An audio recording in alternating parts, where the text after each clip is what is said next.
Yes. Now, good morning, my people. Now, good morning. So, today we are going to structure this video into two parts. Okay, so the first part, we are going to be talking about the commentary of Chris Kuso.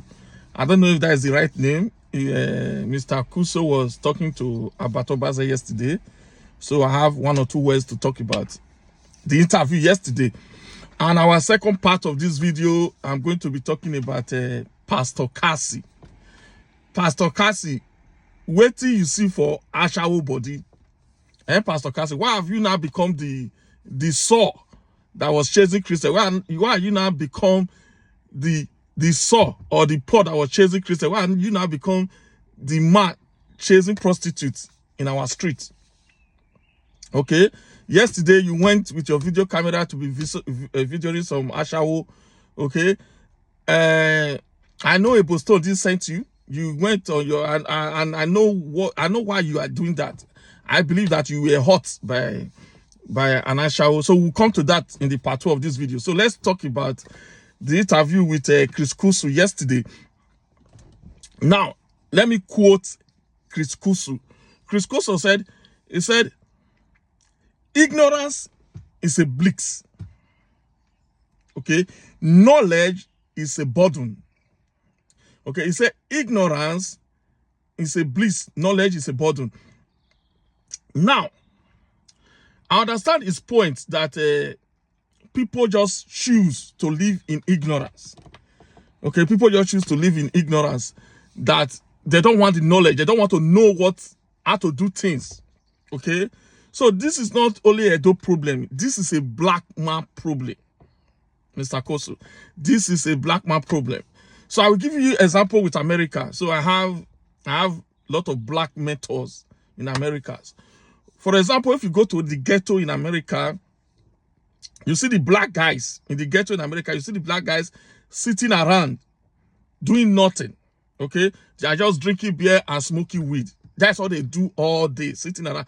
In the same dark ghetto, you see white people will come around and be building the houses, doing construction in the same land, in the same site.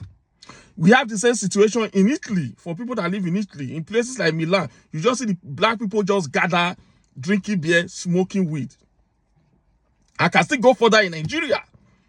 Okay? For an average Nigerian, for him to acquire the knowledge, to know how to produce something, okay, for him to acquire the knowledge to do something, he prefer to count 20 million. He prefer to count 50 million to give people like Destiny Bagua, to carry they go Canada, to carry they go UK, to carry they go America. You understand? You see, it is a mindset. My brother, it is a mindset. You see, as you see me so, I just started a new class now. I've enrolled myself in a class to learn grass cutter farming, grass cutter rearing. I want to be producing grass cutter. Okay, an average black man don't think that. An average black man think of job. They think of job before thinking of producing. So when you say ignorance is a bliss, 100% understand what you are saying. People just want to sit there, eat food. They don't want to think about where the food come from. They don't want, they see electricity. They don't want to think about where the electricity come from. Dr. Miles Monroe said, thinkers are producer. Thinkers are producer. Consumer are hoarders. Okay, say consumer are hoarders. Hoarders are people that just owe things. Okay, they are not interested in how the thing is made. They are not interested in the manufacturing of the thing. Okay, a white man will see something like this. Okay, a paper like this. They will take this paper, they will take it to the lab. The Chinese are doing it with American product as well, with this airplane. They want to know everything about this paper so that they can produce their own version. But the black man, an average black man don't think like that. An average black man just think about job. Not knowing that the person is going to work for, that is working for under as a construction worker, or anything that is doing under that man decided to become a producer. If that man did not decide to become a producer, that black man will not get a job. The job you are rushing to, most of them work in farm in Italy and in Spain. The job you are rushing to, you can do it in Nigeria. You understand? But you choose to, because you just want a job. You don't want to think. But Proto said the human is the among all among all the animals, okay, among all the animals, the human is the most creative human. That we are so creative that we can create anything. But people, especially black people, we are so scared to tap into our creativity, our mind of creativity, our mind of innovation. So when you say that word, I completely understand where you are coming from. Okay? Ignorance is a bliss. Knowledge is a burden. People are scared to know the knowledge because once they know the knowledge of how to do things, they are not compelled to produce it. So because of that, they just forget it.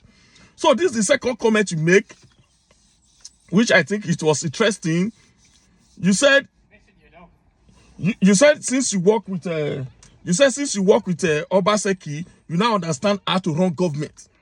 You said even if they appoint you as a governor, you can run the state because of just working with Obaseki. You understand? Just because you work with Obaseki, even me, I was expecting you as a journalist to even have an idea about how government is run. But for you to confess, for you to admit that you don't know how government run until you work with Obaseki. Just from working with Obaseki now, you now understand how government runs. I mean, you work with This Day. This Day is one of the best newspaper in Nigeria. I'm still saying it. This Day is one of the best newspaper. Although I don't read This Day anymore, I read a Business Day because I'm a business guy. That's why I focus on business. But This Day, I mean, the articles on These Days. When I heard you work for This Day, I was so proud that an Edoma work for These Days. The article they wrote, like it's so intelligently put together. You know, the English is so good. It's like when Chinua Achebe is writing or when Robert Greene is writing. That's how I love the articles that come from This Day. And so with all this experience and everything, you still said that you don't understand how government work until you work with Obaseki. So let me quote Dr. Miles Maro again.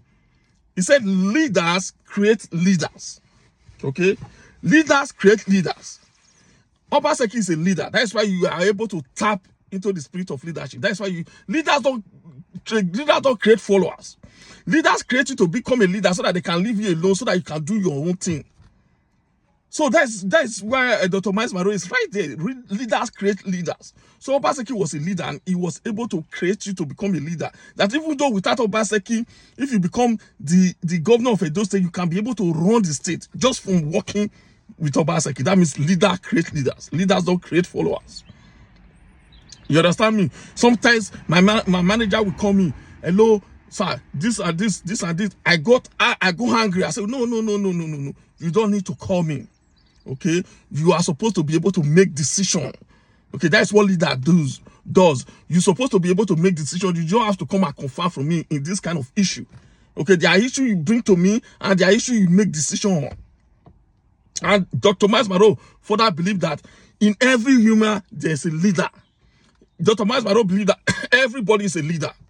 And he said if pastors keep telling their congregation they are leaders, that all the congregation, the church people will run out of the church because now they know that they are leaders. So that's why people the pastors don't tell their congregation that they are leaders. So I don't totally agree with Dr. Miles Maro on that philosophy that everyone is a leader. But I think everyone is a leader in his or her own field. But I don't believe everybody is a leader. I think a leader is a unique skill. Okay, so everybody, that's just my own disagreement. I still disagree with great legend like Dr. Miles. Not everything he said I absorb. So that is my part one about Chris Kuso. So I want to talk about Mr. Kasey or Pastor Kasey. Okay, I saw the video you did last night. You are going around recording those girls that are working. Okay, first of all, what you are doing is illegal. Okay, you don't have the right. And you said you are working with the governor, with the government of Edo State. You don't have the right to record people without their permission. And secondly, I feel you are hot. Okay, you are hot. Because what you did yesterday, recording those girls hustling, shows to me that maybe an Ashawo disappointed you. You know, there's a video that went viral that your girlfriend you were drinking beer with. I believe that maybe that girl is an Ashawo. So that girl have disappointed you by going away with another man, and you are not ill. You have not healed yourself from that pain. So you are taking that pain against other women you see on the street. Okay, that pain that get cost you. You are taking that pain as old as you are with your wife, baby. You have no wife. So I feel that women have hurt you so much that you every day you go on the street, you go, that is not your area. You don't live in that area. That's not where your church is located. But even though you people are not supposed to be working, you still go there and be recording those women. You know, I used to put you in a high pedestal, but the way you are behaving now, you are disgracing yourself. You are bringing yourself down. Okay, Ashawo is not the problem we have in Edo State now. Ashawo is not the problem. Okay, the people they said they killed in Uromi, the people they said they killed in Uromi, there have been protests going on. There have been series of protests going on by the Fulanis. You didn't go there to go and record. You didn't go there to go and update us. Now Ashawo matter you put for head. So like I said, I'm a life coach. I can be able to heal you from your pain. You understand? No, all of us have had bad experience. In fact, let me just put it like this. Let me use the right word. They call them Rose girl. Okay. In Nigeria today, majority of the girls are Rose girl because I don't know. You can't take care of a woman, an average young girl in Nigeria. You can't. It's too expensive.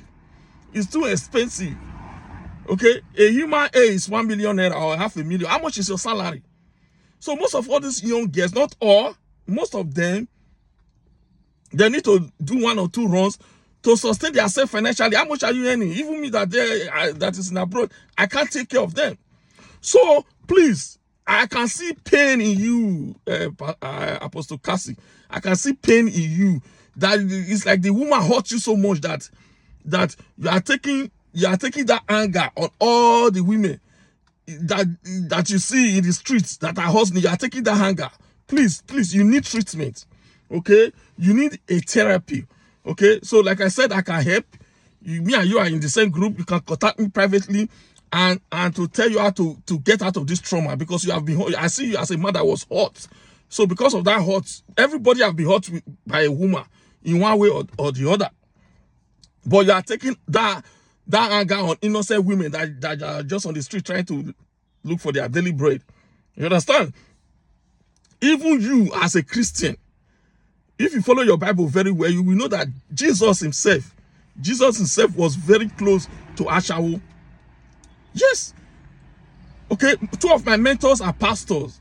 Dr. Miles Maron, Pastor T.D. Jakes. 2 of them are pastors. So I know the Bible in and heart, even though I don't preach the Bible. You understand? When Jesus went to the well, okay, when Jesus went to the well to wait for a woman, who do you think that woman is? Do you think that woman,